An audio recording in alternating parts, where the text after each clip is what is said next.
Resident Evil 4, it's a pretty damn good game. I made a review about it, go check it out.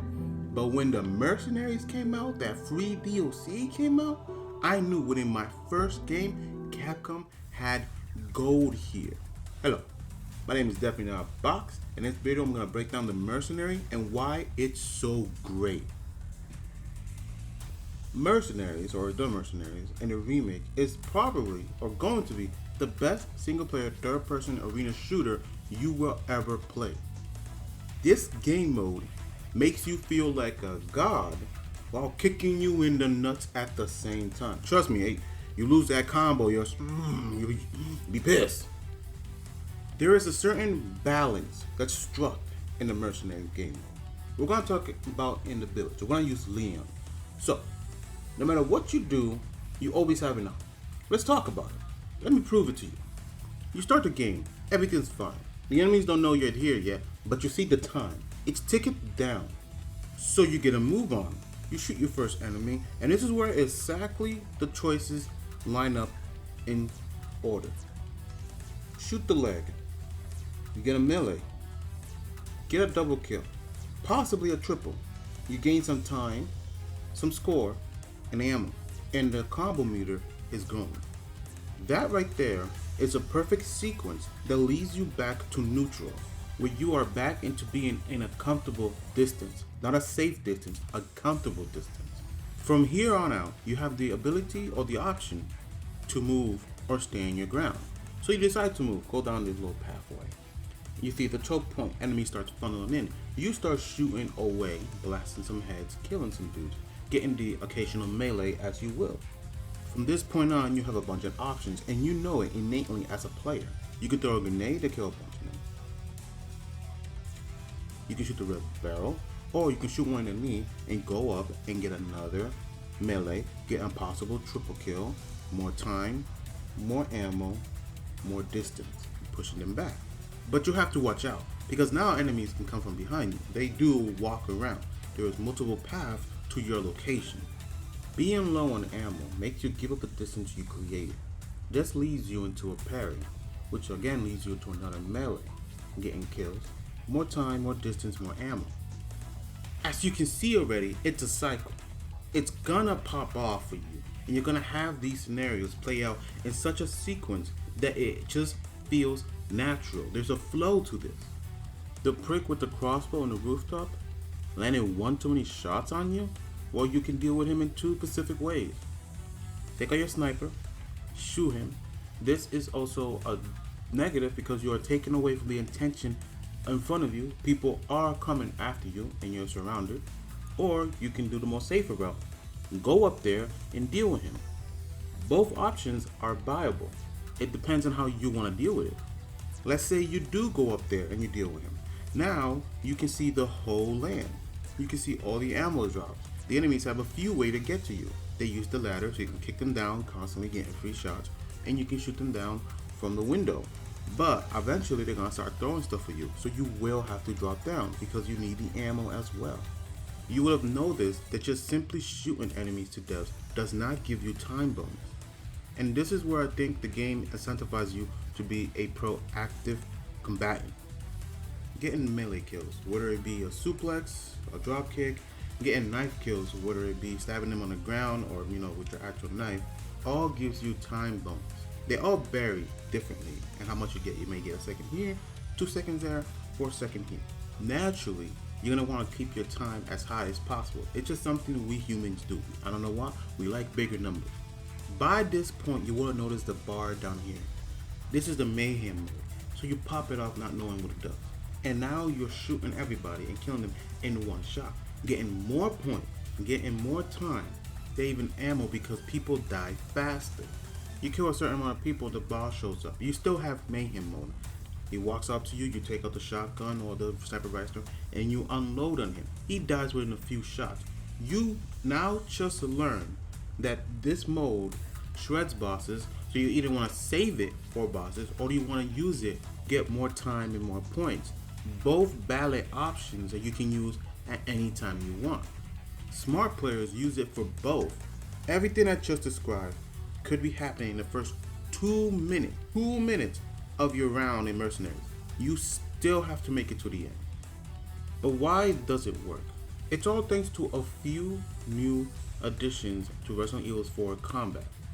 Tank controls are gone. Why does this matter? Well, you can be lining up a shot while dodging a hatchet at the same time. You couldn't do that in the OG. If an enemy throws a hatchet at you, you had to shoot it out the sky, which is cool, but now I'd rather just move out the way. Another option you have is the parry. Now you can hunker down and parry. In fact, you can go up and kill everything with a knife as Leon if you know what you're doing. I will personally shoot the bosses to death, but popping off, mayhem with the knife, you could go stabby happy for a second. Secondly, you get time bonuses for performing certain kills. Like I said, melee kills give you time. That's important. In the OG, you got time by picking up clocks or hourglass. We have the equivalent of that here. A giant green orb. I don't ask questions how this is here.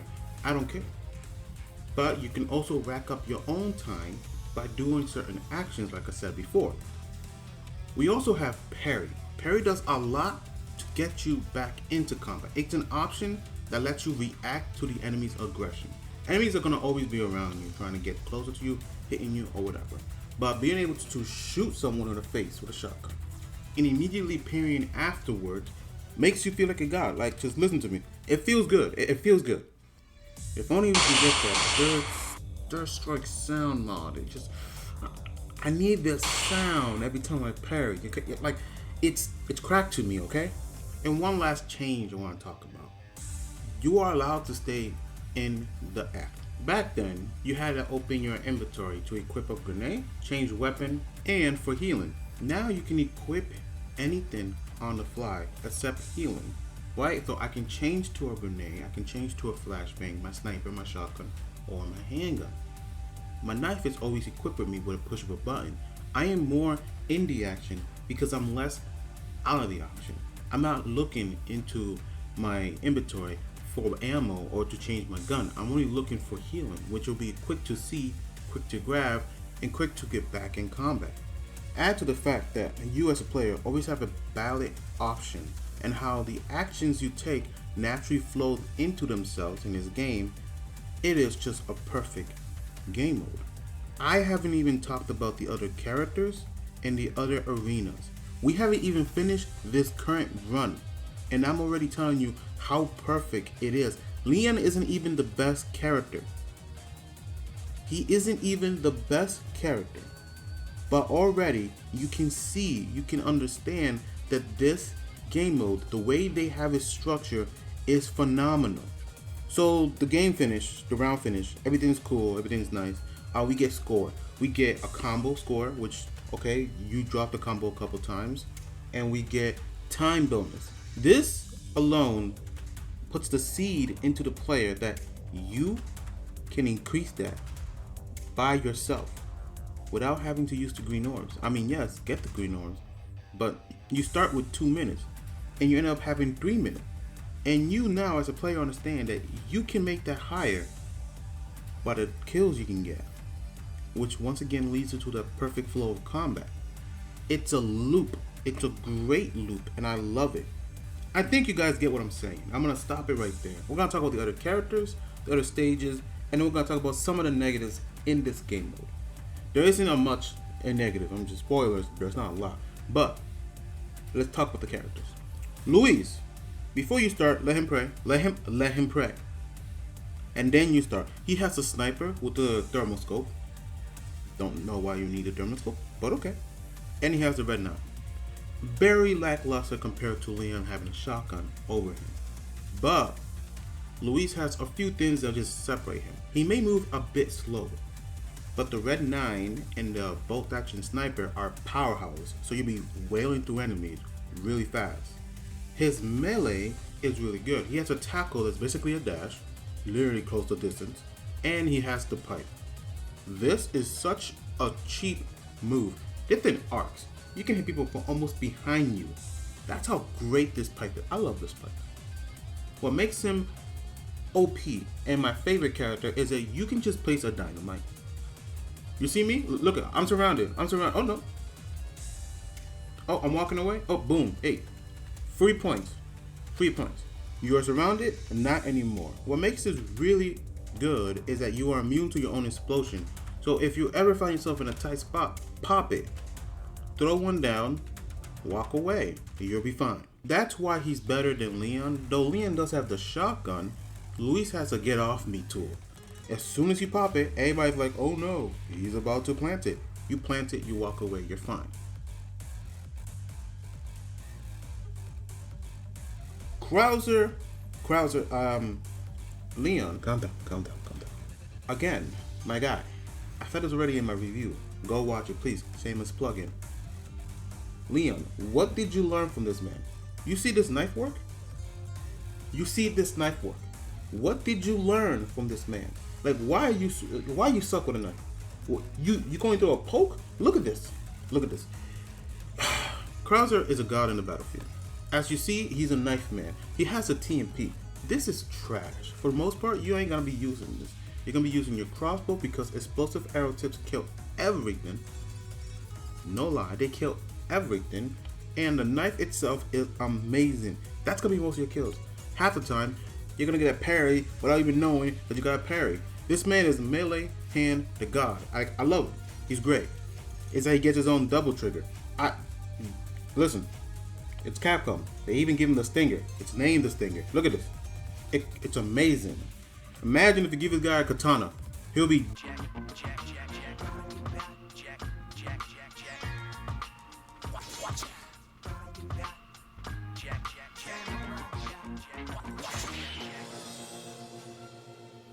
And lastly, we're going to talk about the cheapest character. The one, the only, the Grin Reaper hunk. I love him. Listen. He's the cheapest character. He has one tool for the job. He only uses one gun. That's all he ever needs. Nothing more, nothing less. He guys has one job, one gun, one tool for the trade. What does he do? He shoots. That's it. I ain't even sugarcoating. All he does is shoot. And if that doesn't work, he shoots some more. No, seriously, he gets infinite ammo. I don't know why. I think he's Snake. What? You can't say that? I was just informed by Kojima's ninjas. I can't call him Snake. He has an infinity headman. Okay, cool. I can say that? Yeah, okay, cool. Jokes aside, him having infinite ammo is massive and great. You just lay waste to everyone in front of you. What makes him cheap isn't the infinite ammo. It's that he can single-handedly kill a boss in one tap. You see this? Throw a flashbang. Walk up, ignore the rest, just walk, yeah, this. Instant death.